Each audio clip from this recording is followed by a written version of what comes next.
O corpo do meu irmãozinho tremia como vara verde enquanto eu o abraçava embaixo da cama, tapando seus ouvidinhos para que não escutasse os gritos que vinham do quarto ao lado. Foi naquele momento que entendi que o inferno não ficava debaixo da terra, como o padre dizia na missa de domingo. O inferno estava ali mesmo, dentro da nossa própria casa. Me chamo Zulmira Expedita Cavalcante, mas todo mundo aqui em Bom Jesus da Lapa, esse cantinho esquecido no sertão baiano, me conhece como Dona Mira das Bonecas. E quero saber de você, onde você vive nesse lindo planeta Terra? Estou muito curiosa para saber. Estou ansioso para responder todos vocês aí nos comentários. Então, eu tenho 87 anos nas costas, cabelos ralos e brancos como a espuma do Rio São Francisco, e mãos retorcidas pelo reumatismo de tanto fazer minhas bonequinhas de pano que vendo na feira dos romeiros. Quem me vê hoje, sentadinha na cadeira de balanço na porta da minha casinha colorida, distribuindo balas para os netinhos dos outros, não imagina a história de dor e superação que ficou guardada por tanto tempo. Antes de continuar, por favor, se inscreva no canal e curta esse vídeo. Isso ajuda muito a equipe desse canal a continuar trazendo vídeos todos os dias para vocês, o que salva muitas mulheres que precisam ouvir nossas vozes e tomar coragem. Nasci em 1938, numa casa simples mas arrumadinha nas beiradas da cidade. Nossa casa não era grande coisa, mas meu pai, Justino Cavalcante, sempre fez questão de manter tudo limpo e organizado, mesmo com o pouquinho que ganhava trabalhando na extração do calcário nas grutas que fizeram nossa cidade famosa. Todo dia ele saía cedinho com a marmita que eu mesma preparava depois que completei 9 anos, e só voltava quando o sol já tinha se escondido atrás dos morros. Chegava coberto de pó branco, os olhos vermelhos de tanto lidar com a poeira da pedra, mas sempre com um sorrisinho no canto da boca e alguma coisinha pro meu irmão Toninho, que era 5 anos mais novo que eu. "Olha o que o papai trouxe, Toninho", ele dizia, tirando do bolso um carrinho de madeira que ele mesmo tinha entalhado nas horas de descanso, ou um doce que tinha comprado economizando no cigarro. Era um homem bom demais pro mundo ruim que vivemos. Já minha mãe, Carmosina, era o que a gente chamava de mulher moderna naquela época. Bonita de doer nos olhos, mas de uma beleza perigosa, daquelas que fazem os homens perderem o juízo e as mulheres torcerem o nariz. Cabelos pretos encaracolados que ela fazia questão de manter sempre arrumados. Cintura fina que ela apertava ainda mais com aqueles espartilhos, e um jeito de andar que fazia todo homem virar o pescoço quando ela passava. Enquanto papai trabalhava que nem um condenado nas pedreiras, debaixo daquele sol de rachar, mamãe vivia inventando compromissos pela cidade. "Vou ajudar na quermesse da igreja. Vou visitar minha comadre doente. Preciso ir no armazém comprar linha para costura." E saía toda perfumada, com os lábios pintados de vermelho vivo, mesmo sabendo que para ir na igreja ou visitar comadre doente não precisava de batom nenhum. Papai nunca questionava. Chegava tão cansado que mal conseguia comer o que eu esquentava do almoço, quando tinha. Depois tomava um banho de caneca para tirar o pó branco do corpo e caía na cama, muitas vezes sem nem esperar mamãe voltar. E ela voltava cada vez mais tarde, cheirando a cigarro fino, desses que mulher direita nem sabia o cheiro, bafo de bebida doce, e às vezes com marcas no pescoço que no outro dia cobria com pó de arroz ou lenço colorido amarrado na garganta. "Isso é picada de mosquito, menina. Para de ser abelhuda." Ela dizia quando eu, já com meus 12 anos, olhava desconfiada para aquelas manchas roxas. O pior não era a mentira descarada, era ver papai fingindo que acreditava, baixando os olhos como se fosse ele quem tivesse feito algo errado. "Aonde sua mãe foi, Mira?" ele perguntava às vezes, sentado no degrau da porta, acendendo um cigarro enroladinho de palha. "Foi na farmácia buscar remédio para dor de cabeça." Eu mentia, repetindo o que ela tinha me instruído antes de sair. Ele só balançava a cabeça, dava um trago fundo no cigarro e soltava uma fumacinha que parecia carregar toda a tristeza do mundo. Como eu odiava mentir pro meu pai, para esse homem que nunca me negou nada, que mesmo chegando morto de cansado ainda arrumava energia para me ajudar com as tarefas da escola, para contar uma história pro Toninho antes de dormir. Mas mamãe tinha deixado bem claro o que aconteceria se eu abrisse minha boca. "Se seu pai souber da verdade, ele vai embora, Zulmira, e vocês vão ficar sem pai. É isso que você quer? Com medo de perder papai, eu calava.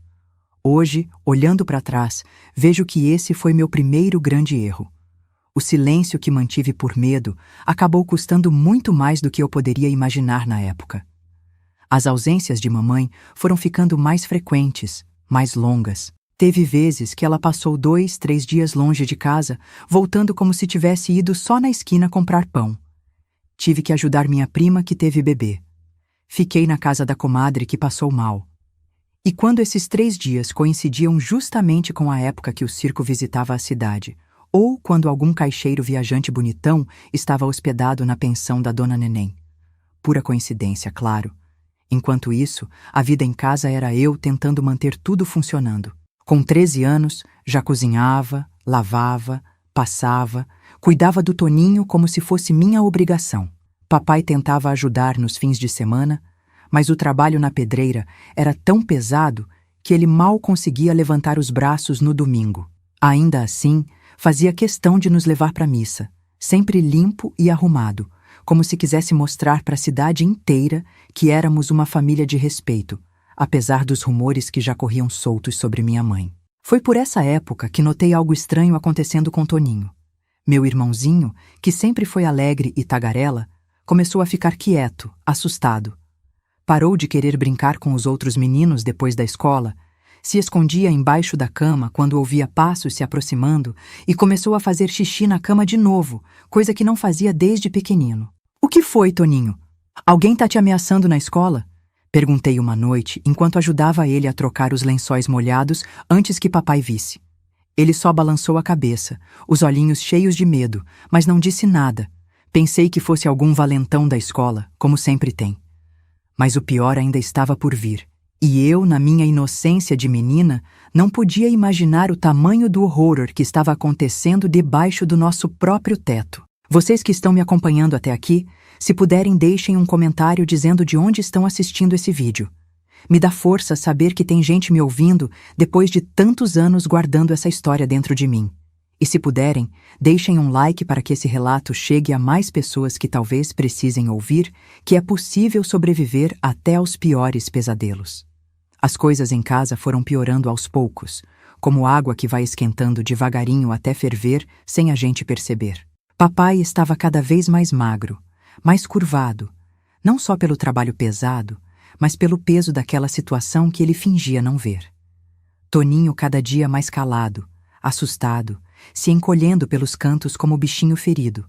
E mamãe, quando estava em casa, tratava papai como se ele fosse um incômodo, um móvel velho que a gente precisa desviar para passar. "Justino, vai comprar cigarro para mim", ela mandava assim que ele sentava para descansar depois do trabalho. "Mas Carmosina, acabei de chegar, tô com as pernas pesadas", ele respondia de mansinho. "Se tá com as pernas tão pesadas, como é que consegue andar o dia todo na pedreira? Vai, homem, deixa de ser preguiçoso." E lá ia papai, arrastando aquelas pernas cansadas até o armazém do seu Altino, só para agradar aquela mulher que não merecia nem o suor do seu trabalho. Uma noite, papai teve que ir para Juazeiro buscar umas ferramentas novas para a pedreira e ficou de dormir por lá. Mamãe, claro, aproveitou a chance e saiu dizendo que ia na novena, toda perfumada e de vestido novo. Fiquei em casa cuidando do Toninho, que não quis jantar direito, só ficava olhando para a porta com medo. "Ela vai voltar, Toninho?" ele perguntou tremendo quando terminei de arrumar a cozinha. "Vai sim, mas só mais tarde. Vamos dormir que amanhã tem escola", respondi tentando parecer calma, mesmo sabendo que ela provavelmente só voltaria na manhã seguinte. Naquela noite, acordei com um barulho estranho. No começo, achei que fosse algum bicho no telhado, mas quando apurei os ouvidos, percebi que era choro. O choro abafado do meu irmão vindo do quartinho dele. Levantei preocupada, pensando que ele tinha tido pesadelo de novo. Quando abri a porta do quarto dele, a luz da lua que entrava pela janela mostrou uma cena que congelou meu sangue. Mamãe estava sentada na cama do Toninho, a mão tapando a boca dele, enquanto a outra... Meu Deus, como é difícil falar disso mesmo depois de tantos anos. A outra mão fazendo coisas que uma mãe nunca, jamais deveria fazer com um filho. Fiquei paralisada na porta, sem conseguir gritar, sem conseguir me mexer. Foi ela quem me viu primeiro, os olhos vidrados, cheirando a cachaça e cigarro. "O que tá olhando, menina? Vai pro seu quarto agora e não abre essa boca pra ninguém. Ouviu bem? Ninguém vai acreditar em você mesmo." Foi como se um balde de água gelada tivesse caído sobre minha cabeça. De repente, tudo fez sentido. O medo do Toninho, o xixi na cama, o pavor quando mamãe chegava de noite, não era de agora. Há quanto tempo isso estava acontecendo debaixo do meu nariz? Há quanto tempo meu irmãozinho sofria calado enquanto eu dormia no quarto ao lado? Aquela noite mudou tudo dentro de mim. Foi como se algo tivesse quebrado, um vidro estilhaçado que nunca mais poderia ser colado. Tremendo que nem vara verde, voltei para o meu quarto e me tranquei por dentro, colocando a cômoda na frente da porta.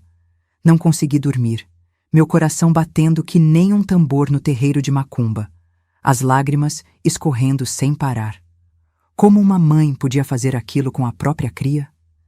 Na manhã seguinte, quando o sol já entrava pelas frestas da janela, ouvi mamãe saindo de casa batendo a porta, provavelmente indo se encontrar com algum daqueles homens que ela chamava de amigos. Só então tive coragem de sair do quarto.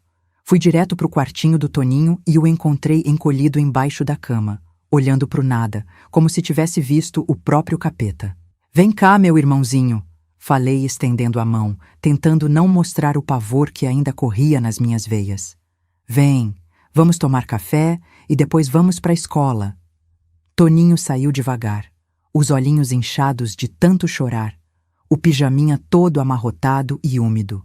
Sem dizer nada, ele veio para perto de mim, se agarrou na minha saia e começou a chorar de soluçar.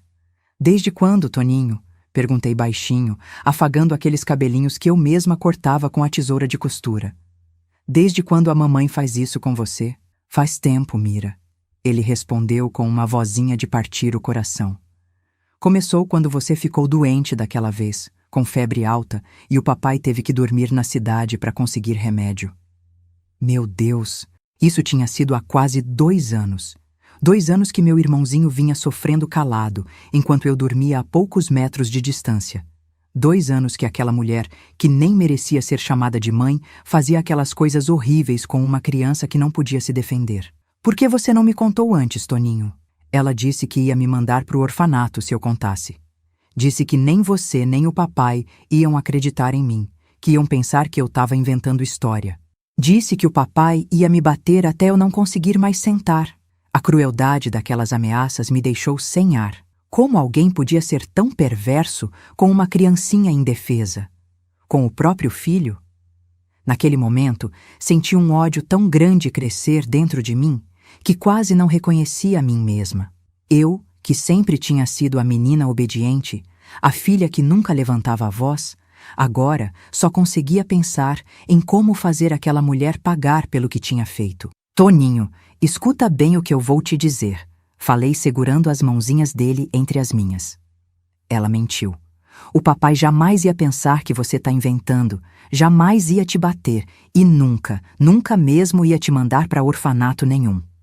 Nosso pai é um homem bom, um homem de verdade, que ama a gente mais que tudo nesse mundo. E eu também te amo, meu irmãozinho, e vou te proteger custe o que custar." Ele me olhou com aqueles olhos grandes e tristes, como se quisesse acreditar, mas tivesse medo de ter esperança. "Promete, Mira? Promete que não vai deixar ela fazer aquilo de novo?" "Prometo, Toninho. Pela luz dos olhos da minha cara, prometo que ela nunca mais vai encostar um dedo em você." Não mandei Toninho para a escola naquele dia. Dei banho nele, fiz um mingau de fubá com leite, que era o que ele mais gostava, e passei o dia contando histórias, tentando fazer ele sorrir de novo. Mas era como se uma parte do meu irmão tivesse sido arrancada, uma inocência que nunca mais voltaria. Nos dias que se seguiram, não deixei Toninho sozinho nem por 1 minuto. Onde eu ia, levava ele junto. Na hora de dormir, coloquei o colchão dele no meu quarto e trancava a porta com a chave que tirei escondido da porta do quartinho de despejo. Quando mamãe voltava para casa, geralmente de madrugada ou às vezes depois de dias sumida, eu fingia que estava dormindo, mas na verdade ficava de olho aberto, um cabo de vassoura debaixo da cama, pronta para defender meu irmão se fosse preciso. Papai percebeu que alguma coisa tinha mudado, claro. Notou que Toninho não saía mais do meu lado, que eu trancava a porta do quarto à noite, que ficava tensa toda vez que mamãe se aproximava do meu irmão. "O que está acontecendo, Mira?" Ele perguntou uma noite enquanto eu lavava a louça do jantar. Toninho já tinha ido deitar, mamãe tinha saído dizendo que ia na novena, e éramos só nós dois na cozinha pequena iluminada pelo lampião de querosene. Quase contei tudo ali mesmo. As palavras estavam na ponta da língua querendo pular para fora. Mas então pensei, e se mamãe estivesse certa? E se papai não acreditasse em mim? Pior, e se ele acreditasse mas não tivesse coragem de fazer nada? De enfrentar a situação? De enfrentar ela? "Não é nada não, pai. É só que o Toninho anda tendo pesadelo. Aí deixo ele dormir comigo." Papai ficou me olhando com aqueles olhos cansados que pareciam enxergar além do que eu dizia. Colocou a mão calejada no meu ombro e apertou de leve. "Quando você quiser conversar de verdade, Mira, eu tô aqui." Aquelas palavras ficaram ecoando na minha cabeça por dias. Eu queria tanto confiar nele, contar tudo, dividir aquele peso terrível que estava me esmagando. Mas o medo...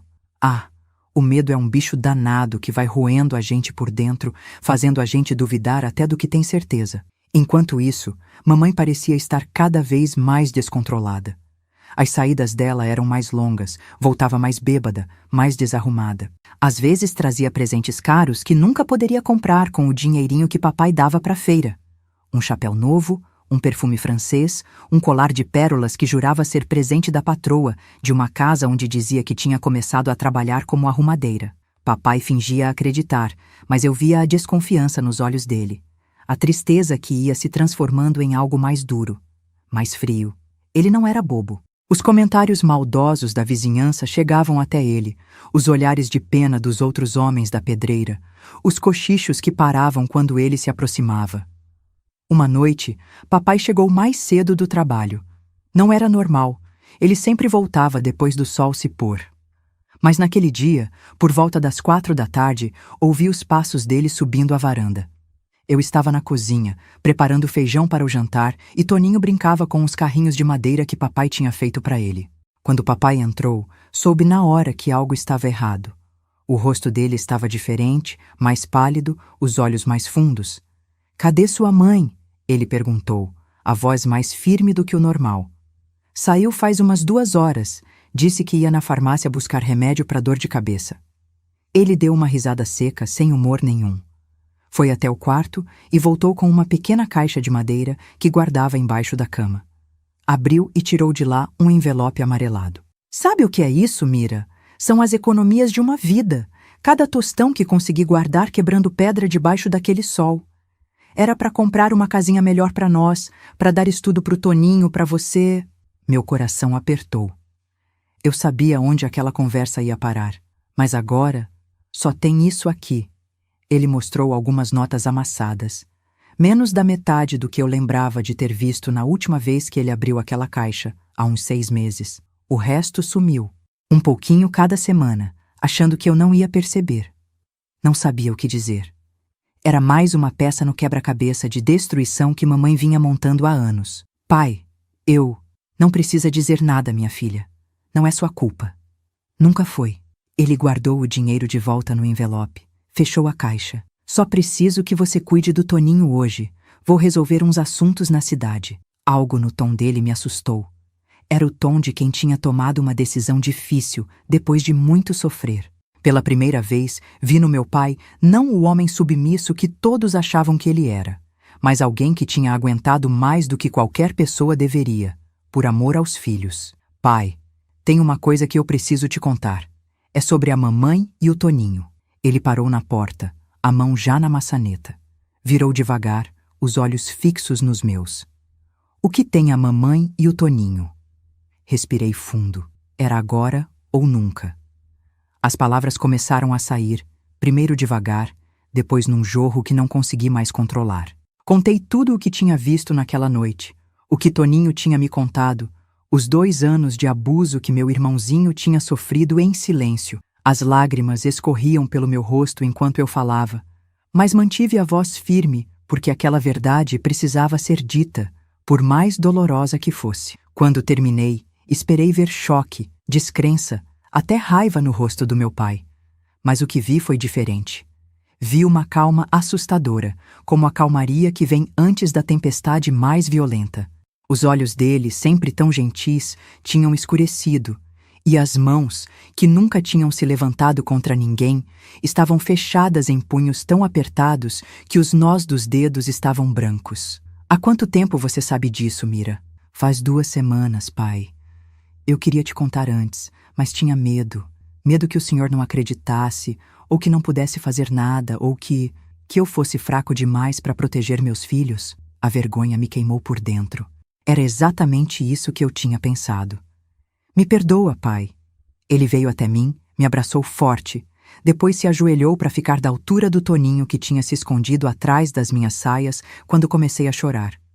Meu filho, ele disse com a voz embargada, me perdoa por não ter te protegido como um pai deve fazer. Mas isso acaba hoje. Você tem minha palavra. Nunca vou esquecer o olhar que meu pai e meu irmão trocaram naquele momento. Era um olhar de compreensão, de perdão e de algo mais. Uma promessa silenciosa de que nada seria como antes. Papai se levantou, limpou uma lágrima teimosa que tinha escapado e ajeitou o chapéu na cabeça.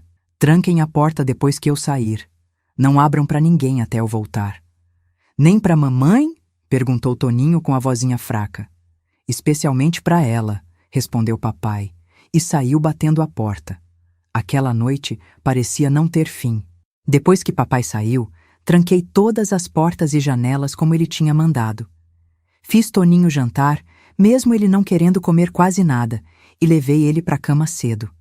Deitei ao lado dele, afagando os cabelinhos até que adormeceu. Mas eu fiquei acordada, os olhos pregados no teto de barro, o coração na garganta, imaginando o que papai estaria fazendo. As horas se arrastavam como lesmas. Cada barulho lá fora me fazia pular. Cada sombra que passava pela fresta da janela me gelava o sangue. Já devia ser perto de 00:30 quando ouvi passos na varanda. Não eram os passos firmes do meu pai, mas o arrastar de pés de alguém que mal se aguentava em pé. "Abre essa porta, Zulmira!" gritou mamãe com a voz pastosa de quem tinha bebido até cair. "Sei que tá aí dentro, menina desobediente." Fiquei quieta como uma estátua, a mão tapando a boca para não fazer barulho, rezando para que Toninho não acordasse. "Abre logo ou vou derrubar essa porta!" Ela continuou, agora esmurrando a madeira com força. "Quem você pensa que é para me deixar do lado de fora da minha própria casa?" Por um momento, tive medo que ela realmente conseguisse arrebentar a porta. Mas então ouvi outra voz lá fora. Uma voz de homem que não era do meu pai. "Deixa disso, Carmosina. Vamos para minha casa que é melhor. Amanhã você resolve essa briga com as crianças." Era a voz do Norberto, um sujeito que tinha chegado na cidade fazia uns meses, dizendo que era representante comercial, mas que todo mundo sabia que vivia de jogo e de negócios escusos. Um homem de cabelo engomado e sorriso falso, que sempre andava com um palitinho no canto da boca e um charuto caro na mão. O silêncio que seguiu foi quebrado por uma risada aguda da minha mãe, seguida pelo som de beijos e sussurros que preferi não entender. Depois, o barulho de passos se afastando e, finalmente, nada. Suspirei aliviada, mas sabia que era apenas uma trégua temporária. Mamãe voltaria e, quando voltasse, estaria furiosa. Só esperava que papai chegasse antes disso. Devo ter adormecido em algum momento porque acordei assustada com o som da porta da frente se abrindo. Pulei da cama, pronta para gritar, quando ouvi a voz do meu pai chamando baixinho. "Mira! Toninho! Sou eu?" Corre descalça pelo corredor e encontrei papai parado na sala, o rosto cansado, mas com uma expressão diferente, mais leve, como se tivesse tirado um peso das costas. "Onde a senhora estava, pai?" Fiquei preocupada. "Resolvendo o que já devia ter resolvido há muito tempo, minha filha." Ele respondeu tirando o chapéu e pendurando no cabideiro da entrada. "Sua mãe apareceu por aqui?" "Apareceu sim, mas não sozinha. Tava com o Norberto, aquele da venda." Papai balançou a cabeça, não parecendo nem um pouco surpreso. "Melhor assim. Amanhã bem cedo, quero vocês dois arrumados e com uma trouxa de roupa pronta. Vamos sair daqui. Quando ouvi isso, meu coração gelou totalmente. Se você está gostando, não esqueça de curtir esse vídeo agora que o melhor ainda está por vir. Para onde vamos, pai? Para casa da minha irmã em Barra. Já falei com ela pelo telefone do armazém. Estão nos esperando. Lá vamos começar uma vida nova, só nós três. Não perguntei mais nada. A determinação no rosto do meu pai dizia tudo o que eu precisava saber. Voltei para o quarto, onde Toninho continuava dormindo, alheio a tudo, e me deitei tentando imaginar como seria essa vida nova que papai prometia. Na manhã seguinte, mal o sol tinha aparecido, já estávamos os três sentados na beira da estrada, esperando o caminhão de seu Agenor, que ia até Barra uma vez por semana, levando mercadoria. Cada um com uma trouxa de roupa. Papai com a caixinha de madeira das economias. Eu com a boneca de pano que a afinada vovó tinha feito. Toninho com um carrinho de madeira que não largava por nada. E a mamãe? Perguntou Toninho quando o caminhão apareceu na curva da estrada, levantando poeira vermelha. Sua mãe escolheu outro caminho, filho, respondeu papai com a voz firme, mas sem dureza. Às vezes na vida é assim. Pessoas escolhem caminhos diferentes e não podem mais seguir juntas. Não era toda a verdade, claro, mas era o suficiente para um menino de 7 anos entender naquele momento.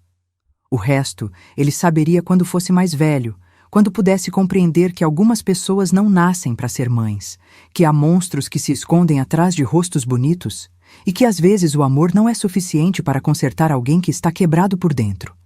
Enquanto o caminhão se afastava da cidade, olhei para trás uma última vez. Nossa casinha ficava cada vez menor na distância, até ser apenas um pontinho branco cercado pelo verde da vegetação. Não senti tristeza, nem mesmo nostalgia. O que senti foi alívio, como se estivesse escapando de uma prisão onde tinha vivido tempo demais. O que eu não sabia é que deixávamos para trás muito mais do que uma casa. Deixávamos o fim de um pesadelo e o começo de outro tipo de história. Uma que eu só entenderia completamente muitos anos depois. A viagem até Barra levou quase um dia inteiro. Toninho dormiu boa parte do caminho, a cabeça no colo do papai, embalado pelo sacolejo do caminhão nas estradas de terra.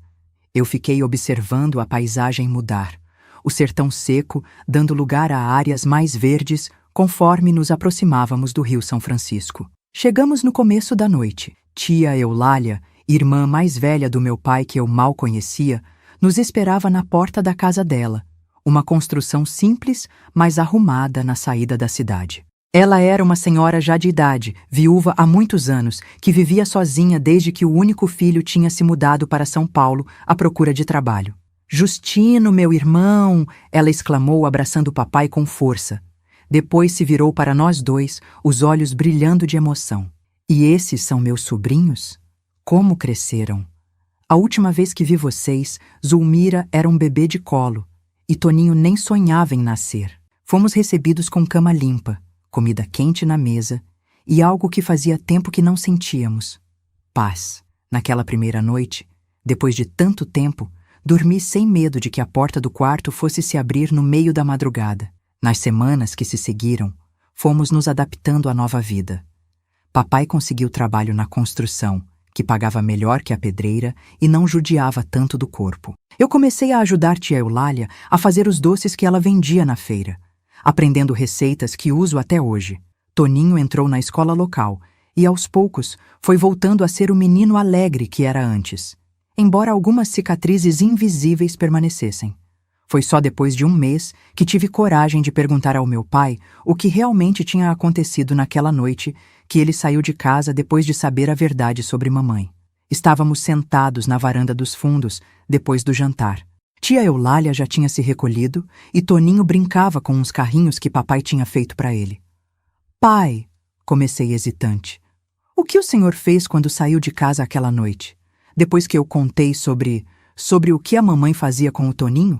Papai ficou um tempo em silêncio, olhando para as estrelas que brilhavam no céu escuro. Quando finalmente falou, sua voz era baixa, quase um sussurro. "Fui atrás da verdade, Mira. De toda a verdade que sua mãe escondia. Primeiro fui até o cabaré da dona Zulmira, aquele no fim da cidade que todo mundo finge que não existe. Perguntei por ela, e as moças de lá riram na minha cara. Seu Justino, sua mulher não trabalha aqui não. Ela vem gastar o seu dinheiro com os homens que traz. Foi como levar um tapa na cara ouvir aquilo, mas continuei. Papai acendeu um cigarro, deu uma tragada profunda antes de continuar.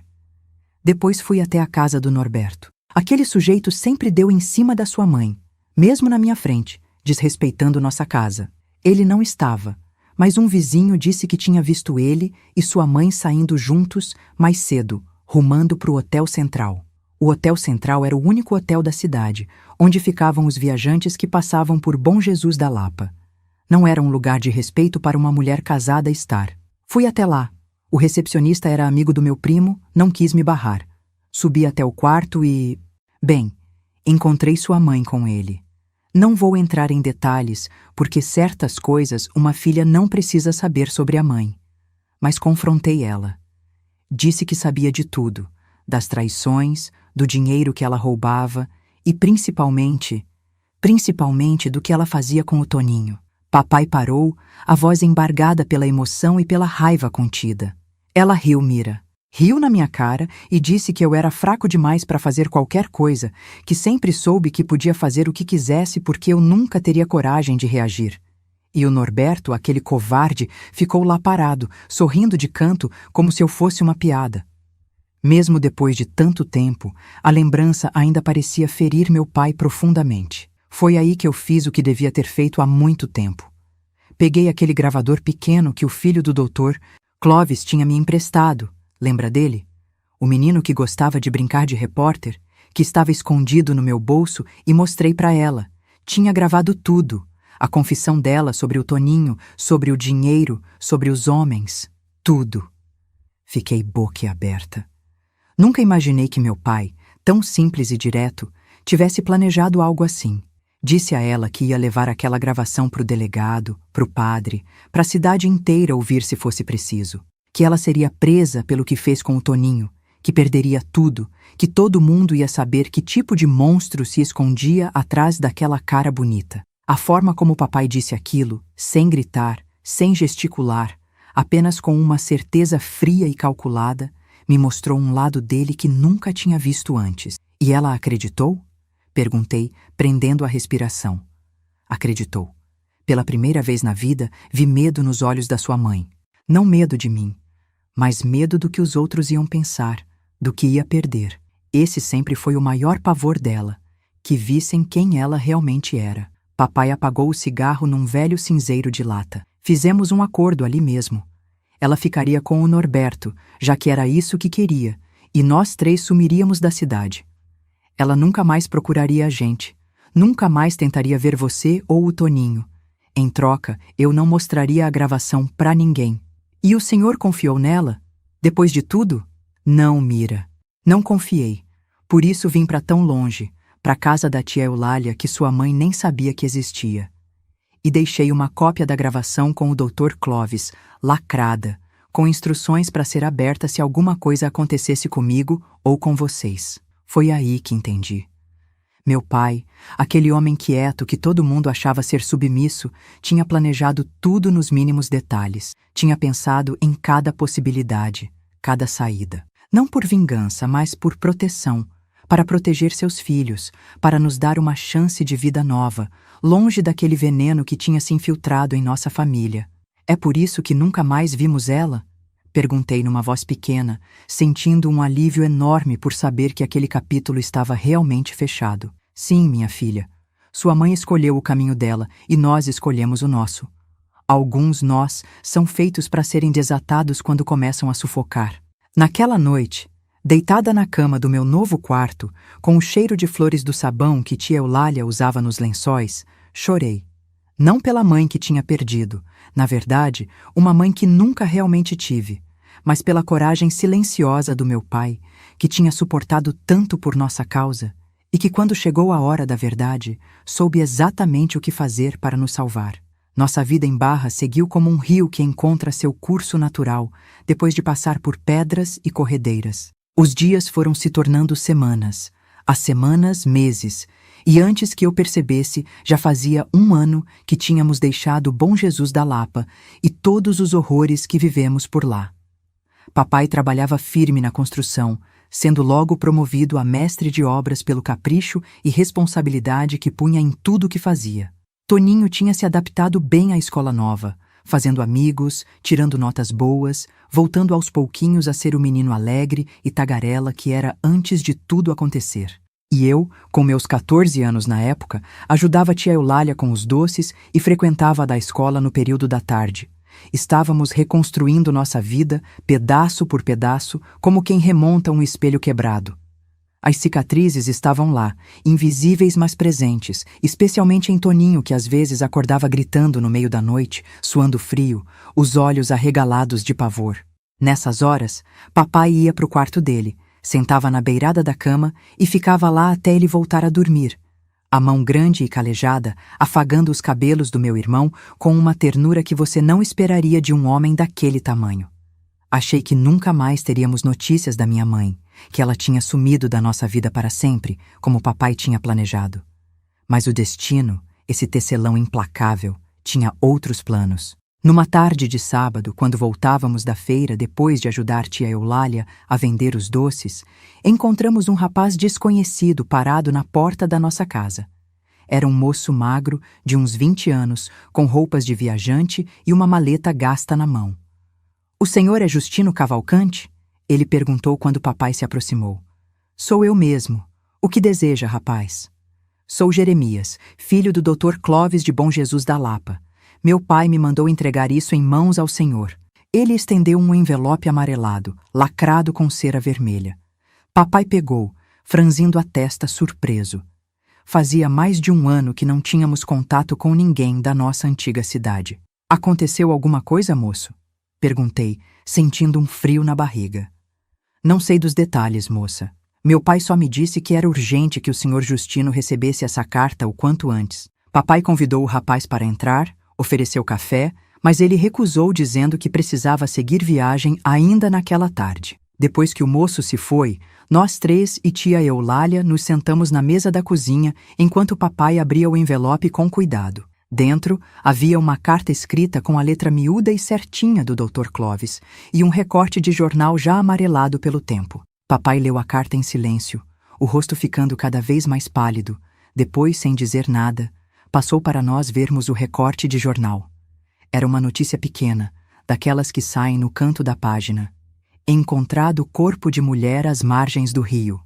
O corpo de Carmosina Alves Cavalcante, 33 anos, foi encontrado às margens do Rio São Francisco por pescadores locais na manhã de ontem. Segundo o delegado encarregado, a vítima apresentava sinais de espancamento e a principal linha de investigação aponta para crime passional. Norberto Silveira dos Santos, com quem a vítima mantinha relacionamento, está foragido. Senti como se o chão tivesse sumido debaixo dos meus pés. Mesmo depois de tudo que ela tinha feito, mesmo com todo o mal que tinha causado, ver a notícia da morte da minha mãe impressa ali, tão fria e direta, me deixou sem ar. Olhei para Toninho, que com seus 8 anos ainda não entendia direito o que estava acontecendo. Depois para papai, que segurava a carta do Dr. Clóvis com as mãos tremendo de leve. "O que aconteceu com a mamãe, pai?" perguntou Toninho, a vozinha insegura. Papai dobrou o jornal, escondendo a notícia, e colocou a mão no ombro dele. "Sua mãe se foi, meu filho. Ela não vai mais voltar. Nunca mais." Naquela noite, depois que Toninho dormiu, papai me contou o que dizia a carta do Dr. Clóvis. Segundo ele, depois que saímos da cidade, mamãe e Norberto ficaram juntos, gastando o dinheiro que ele tinha dos jogos e dos negócios escusos. Quando o dinheiro acabou, as brigas começaram. Ela ameaçou deixá-lo, ele não aceitou. Segundo testemunhas, na noite em que ela desapareceu, tinham sido ouvidos gritos vindos da casa deles. No dia seguinte, Norberto já tinha sumido da cidade e 2 dias depois, o corpo dela foi encontrado pelos pescadores. O doutor Clóvis diz que a polícia está procurando o Norberto, mas que ele provavelmente já cruzou a fronteira com a Bahia. Papai explicou, a voz baixa para não acordar meu irmão. Ele também diz que destruiu a gravação que deixei com ele, como combinamos caso algo assim acontecesse. Fiquei um tempo em silêncio, processando tudo aquilo. Não sabia o que sentir. Uma parte de mim queria chorar pela mãe que tinha perdido.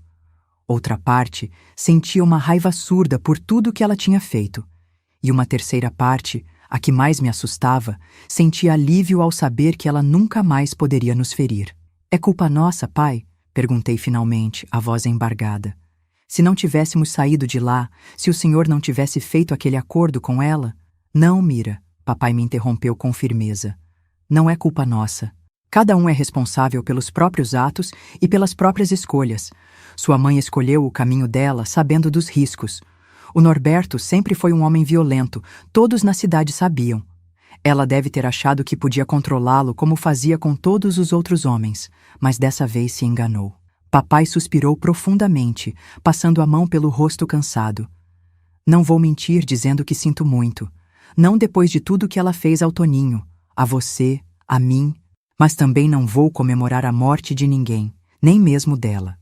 A vida dá suas voltas, e cada um colhe o que planta. Ela plantou veneno, colheu tempestade. Naquela noite, deitada na minha cama, pensei muito sobre o que papai tinha dito. Sobre escolhas e consequências. Sobre como algumas pessoas parecem atrair a própria desgraça pelas decisões que tomam. Pensei na minha mãe, tão linda e tão podre por dentro, que preferia a atenção de qualquer homem ao amor dos próprios filhos. Pensei no destino final dela, abandonada e espancada pelo mesmo tipo de homem que ela sempre procurou. Era uma vingança? Não a que papai tinha planejado com agravação, uma vingança limpa, calculada, feita para proteger e não para destruir. Mas talvez fosse a vingança da própria vida, essa juíza implacável que mais cedo ou mais tarde cobra a conta de cada um. Alguns meses se passaram. A notícia da morte da mamãe foi lentamente sendo processada por cada um de nós à sua maneira. Papai parecia mais leve, como se um peso tivesse saído definitivamente de seus ombros. Toninho, depois de algumas noites de pesadelos renovados, pareceu finalmente começar a curar as feridas mais profundas, talvez porque soubesse instintivamente que agora estava realmente seguro. Eu demorei mais. Havia tantos sentimentos misturados dentro de mim, raiva, tristeza, culpa, alívio, que às vezes me sentia sufocada por eles. Foi tia Eulália quem percebeu minha luta interna e, com sua sabedoria de mulher que já tinha visto muito na vida, me chamou para uma conversa. Sabe, Mira, ela disse enquanto fazíamos doce de leite juntas. Quando meu marido morreu, senti tantas coisas ao mesmo tempo que achei que ia enlouquecer. Tristeza pela perda, raiva porque ele me deixou sozinha, culpa por não ter visto os sinais da doença antes e até mesmo alívio porque os últimos meses, com ele definhando na cama, tinham sido um tormento para nós dois. Ela mexia o doce no tacho de cobre com movimentos lentos e precisos. O que eu aprendi é que todos esses sentimentos podem existir ao mesmo tempo sem que um diminua a força do outro. Você pode sentir raiva da sua mãe pelo que ela fez e ainda assim sentir tristeza pelo fim que ela teve. Pode sentir alívio por saber que ela nunca mais vai machucar seu irmão e, ao mesmo tempo, sentir culpa por esse alívio. Não tente escolher um sentimento só, menina. A gente não é tão simples assim.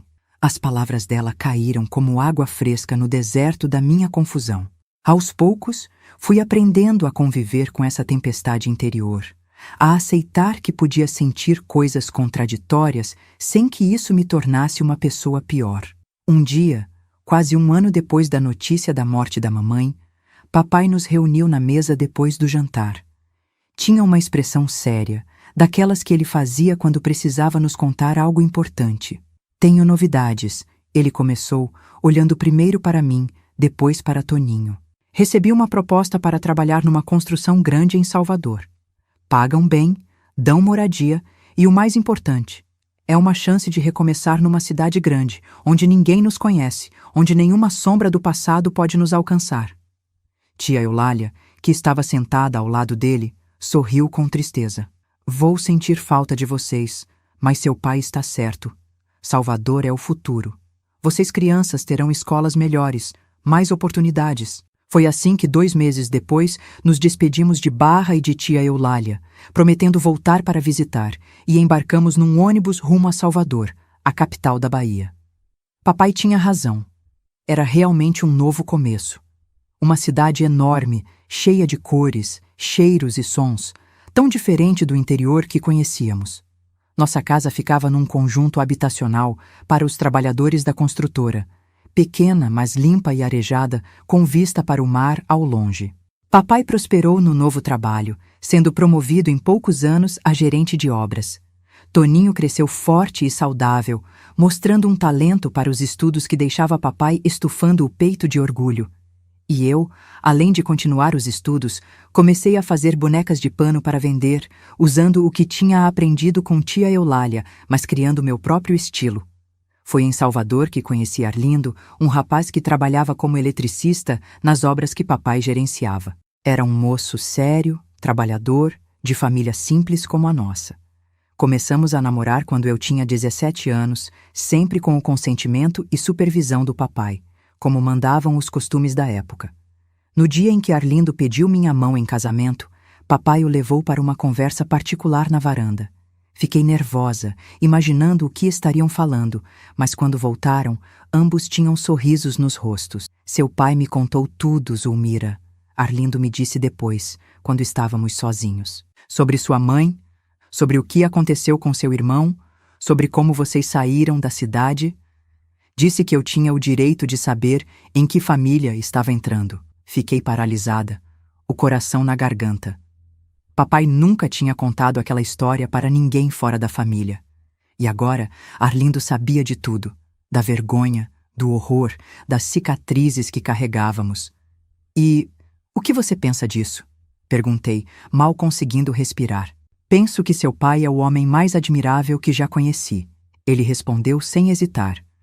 Penso que você e seu irmão são sobreviventes, guerreiros, e penso que tenho ainda mais orgulho de que você tenha aceitado ser minha esposa. Casamos na primavera de 1957, numa cerimônia simples na igreja do bairro. Papai nos deu de presente metade das economias que tinha juntado, para que pudéssemos comprar nossa própria casinha. Toninho, já com 14 anos, alto e bonito, foi meu padrinho de casamento, parecendo um homenzinho no terno emprestado de papai que tia Eulália tinha ajustado para ele. Naquele dia, olhando para a minha família reunida, papai emocionado dando o braço para me levar ao altar, Toninho sorrindo orgulhoso ao meu lado, tia Eulália, que tinha vindo especialmente de Barra para a cerimônia, e Arlindo me esperando diante do padre, percebi que a vingança do meu pai tinha sido a mais perfeita possível. Não uma vingança de sangue, de violência, de destruição, mas uma vingança de vida, de reconstrução, de amor. Ele não tinha apenas nos tirado do inferno que mamãe tinha criado.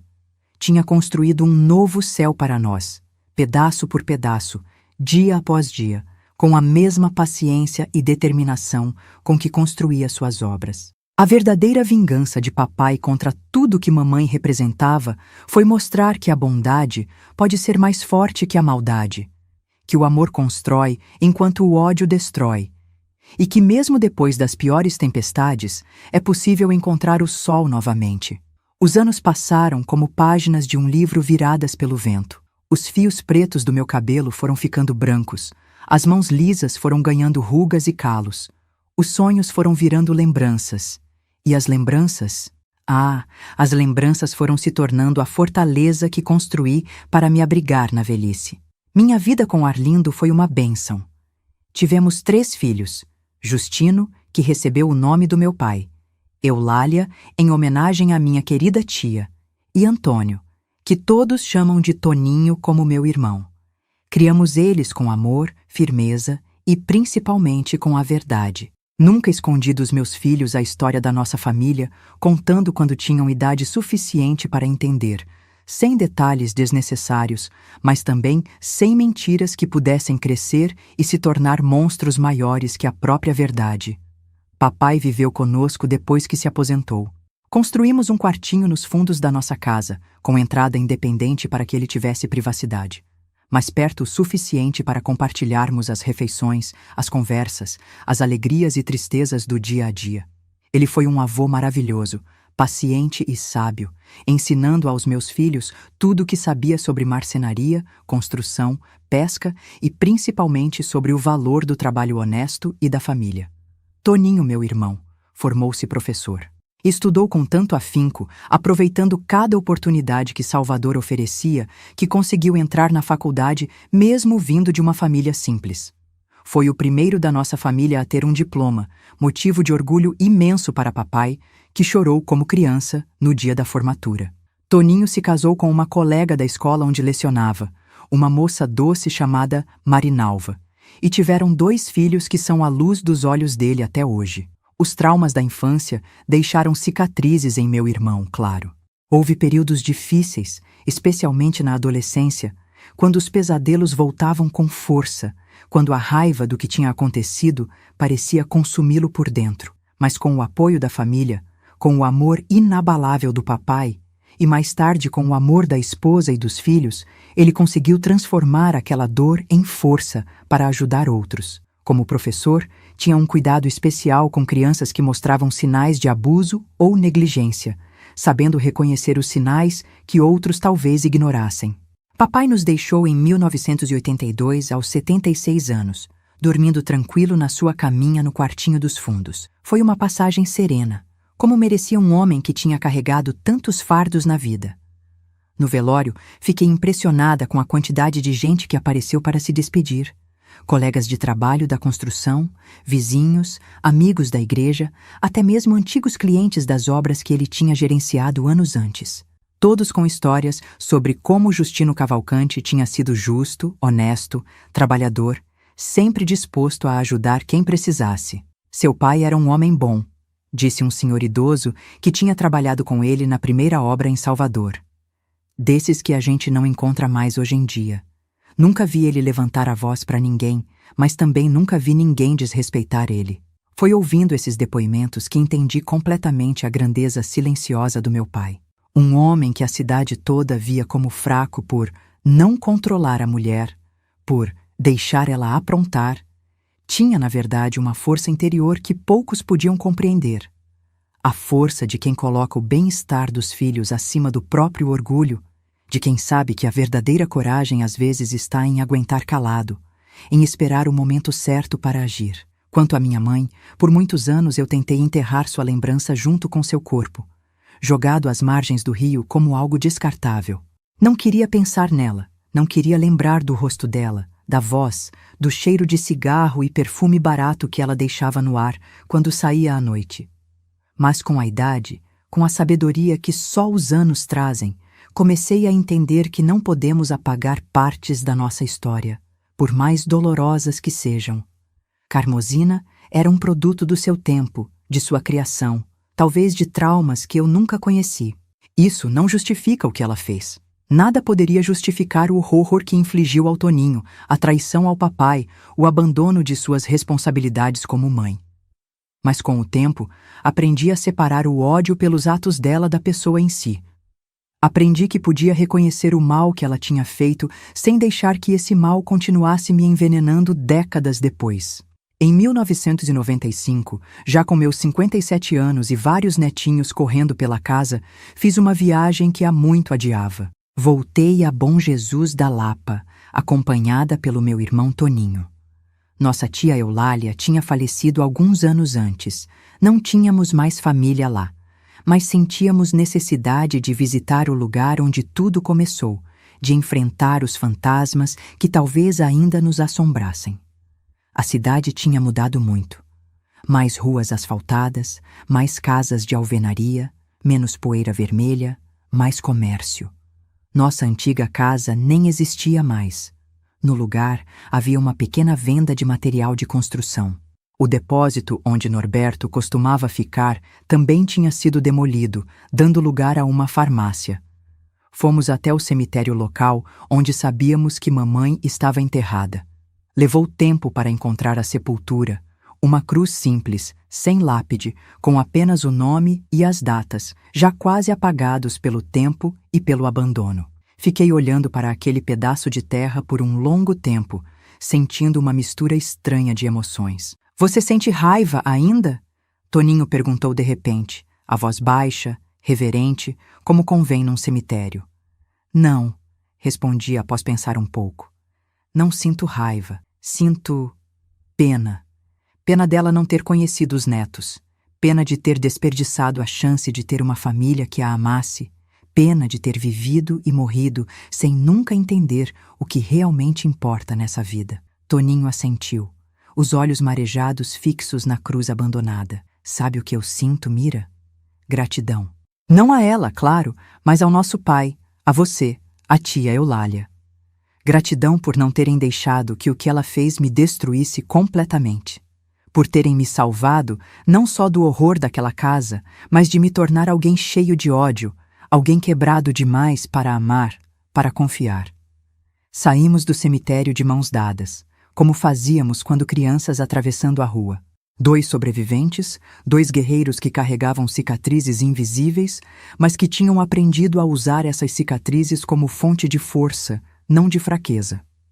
Hoje, aos 87 anos, sentada na minha cadeira de balanço na varanda da casinha colorida que construí com tanto amor, vejo meus bisnetos brincando no jardim e sinto uma paz que jamais imaginei possível nos dias escuros da minha infância.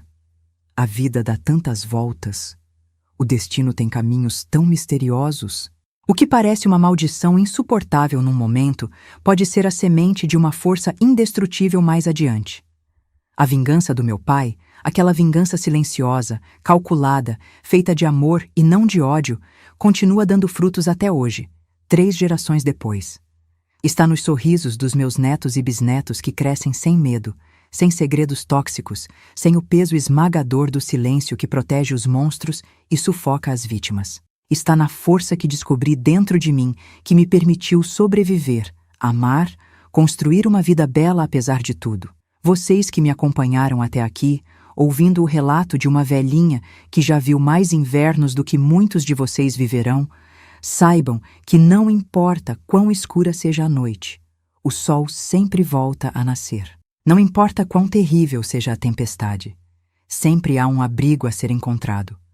Às vezes nos braços de quem amamos, às vezes na força que nem sabíamos que tínhamos dentro de nós. Se essa história tocou seu coração de alguma forma, peço que deixe seu like para que outros também possam conhecê-la. Me conte nos comentários de onde você está assistindo, pois cada mensagem me faz sentir que não estou sozinha compartilhando este fardo tão pesado. E se inscreva no canal para acompanhar outras histórias de mulheres que, como eu, encontraram força onde parecia não haver nenhuma. Não se esqueça de entrar no nosso grupo do WhatsApp. O link está na descrição do vídeo. Lá compartilhamos diariamente histórias reais de outras senhoras que, como eu, carregam cicatrizes invisíveis, mas encontraram seu caminho de volta à luz. É um espaço de acolhimento onde podemos trocar experiências e fortalecer umas às outras, porque no fim das contas é isso que nos salva. Saber que não estamos sozinhas, que outras também passaram por vales escuros e encontraram o amanhecer do outro lado. A vida nem sempre é fácil, meus queridos, mas sempre, sempre vale a pena ser vivida. Com amor, coragem e a determinação silenciosa que aprendi com meu pai, podemos transformar até mesmo as piores dores em força para seguir em frente. Esta é Dona Mira das Bonecas, agradecendo por terem ouvido minha história. Que Deus abençoe cada um de vocês e que nunca falte amor e proteção para nossas crianças, que são o verdadeiro tesouro desse mundo.